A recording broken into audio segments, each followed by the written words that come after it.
pour moi, Zotopek, c'est vraiment quelqu'un quand je cours. Il n'y a pas plus tard que 2 semaines, je faisais un 10 km à Thiers, la corrida de Thiers. Ouais. Quand j'ai terminé, j'ai eu une pensée. Pour ça total. Bah oui, parce que par rapport à voilà, cette lettre et tout ça, puis cette manière de courir, voilà, je vous chante la chanson, ça exprime aussi ça. Sur la piste rouge d'hiver, un homme avance chancelant.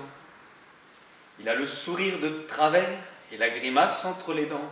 Ses jambes tendues lui font mal, sa tête longue d'Odeline. Mais il continue machinal, toujours vers la prochaine ligne. Émile, il avale inlassablement ses kilomètres quotidiens. Un vieux t-shirt, un short blanc et un chronomètre à la main. La souffrance, il s'en moque bien, comme de sa première médaille. Courir hier, courir demain. Et le reste n'est que détail. Émile, court-on vraiment pour quelque chose? La solitude du coureur, il s'en est fait vite une amie.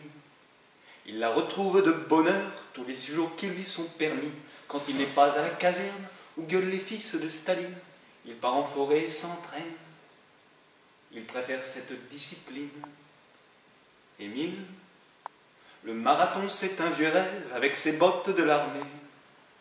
Alors il cavale sans trêve, sans même plus pouvoir compter. On déniche vite le talent de cet échassier au bras long. Le régime a besoin d'enfants qui puissent redorer le blason. Émile, court-on vraiment pour quelque chose? Les épreuves s'enchaînent avec, et les podiums et les succès. Et la locomotive tchèque n'en finit plus de progresser. Et toujours cette même grimace, le visage crispé de douleur. Et le public se fait masse, se reconnaît dans son labeur. Émile, ses entraînements se durcissent, courir longtemps mais courir vite. Il multiplie les tours de piste et le fractionné qui s'invite. Écoute bien ton cœur qui bat, l'ami Émile faisait ainsi, et chaque course est un combat. Une victoire sur la vie. Émile, court-on vraiment pour quelque chose? 27 juillet 52, Helsinki, les Jeux Olympiques. Le 5000 mètres n'est pas un jeu, une course réputée tactique. À 300 mètres de l'arrivée, l'anglais Chataoué accélère, passe Mimoun le français, chat de l'allemand juste derrière. Émile, la locomotive grimace rouillée, elle semble fatiguée. Oui, mais quelque chose se passe, les pas se font plus martelés, et le voilà toujours souffrant, la tête penchée de côté, mais qui avance maintenant. Et le dernier sprint est lancé. Émile, ses bras sont des moulins à vent, le Don Quichotte de la course. Mais pourtant c'est lui le géant, il ne laisse qu'une ombre à ses trousses. Derrière Mimoun semble boiter, et chat de marche sur des œufs. Le stade se lève, il est premier. La foule n'en croit pas ses yeux.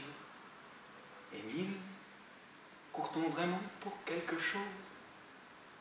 Le faux communisme le prend pour en faire un joli drapeau.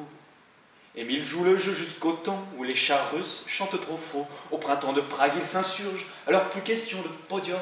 Le frère russe lui donne une purge dans les vieilles mines d'uranium. Émile, on lui ordonne d'autres tâches, à Prague il devient éboueur.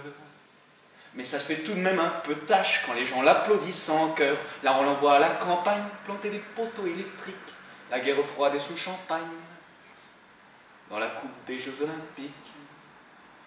Émile, court-on vraiment pour quelque chose? Émile aujourd'hui n'est plus là, il ne court plus sur cette terre. Il y a bien 12 ans de cela, parti vers d'autres univers, au paradis ou en enfer, la course c'est un peu des deux, c'est le plaisir d'avoir souffert. Tant pis si ça paraît curieux. Émile, court-on vraiment pour quelque chose? Voilà. Merci.